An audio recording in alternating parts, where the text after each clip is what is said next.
The Seattle Sounders MLS Cup title is the most unlikely in history. They had no business winning MLS Cup, and yet they're the champs. Consider the regular season of the Seattle Sounders, the new MLS Cup champions. It started with them being pegged as one of the favorites to win MLS Cup, having added Jordan Morris to an already excellent team. But then Obafemi Martins got a gigantic offer from China right before the season, and all of a sudden, Seattle were without their best player. The Sounders still should have been okay, but they weren't. In fact, they were downright dreadful. So dreadful that they had to fire the only manager they'd ever had, Sigi Schmid, in July, because they were one of the worst teams in the league. With Brian Schmetzer taking over as interim manager, the Sounders looked like an afterthought. Even with the addition of Nicolas Lodeiro and the return of Roman Torres from injury, Clint Dempsey was ruled out for the season in August with a heart condition. Lodeiro turned into the best player in MLS, and the Sounders went the 4th of March 12 after firing Schmid to make it to the final. Basically, the Sounders had no business making MLS Cup, and yet there they were, into Saturday's match. But they were on the road, playing an excellent Toronto FC team, and, frankly, were dreadful in the final. They became the first team in the history of the league's title match to fail to register a shot on goal.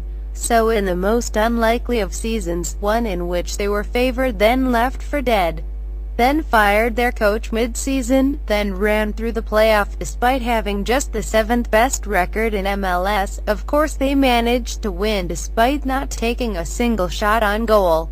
Who cares if the 120 minutes before it were awful and they did nothing that would indicate they were a championship team?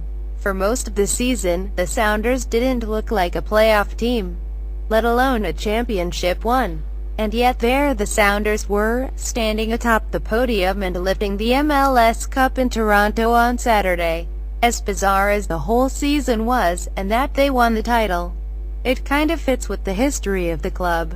After all, they were an expansion team hoping to draw 20,000 fans in 2009 and immediately had the demand for 40,000 fans every game. They changed the way the league operated, and certainly how expansion teams operated. But more than that, they won.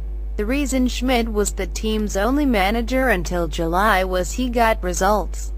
In the team's first 7 years, they won 4 U.S. Open Cups and a Supporters' Shield. They were contenders for MLS Cup every year. They were arguably the second best team after the LA Galaxy in the 7-year span. They should have won an MLS Cup in that time. They were downright good and, for lack of a better term, deserved it. But they didn't win an MLS Cup. It didn't matter how good they were, what they deserved, or anything else. They were the biggest club in the league and they didn't have the league's ultimate prize. So now, in almost undoubtedly the worst season in the club's history, they go out and win MLS Cup. They do it without Martins, after firing Schmid mid-season, having been left for dead after Dempsey was sidelined, and without registering a single shot on goal in the final. But they're champions. Finally.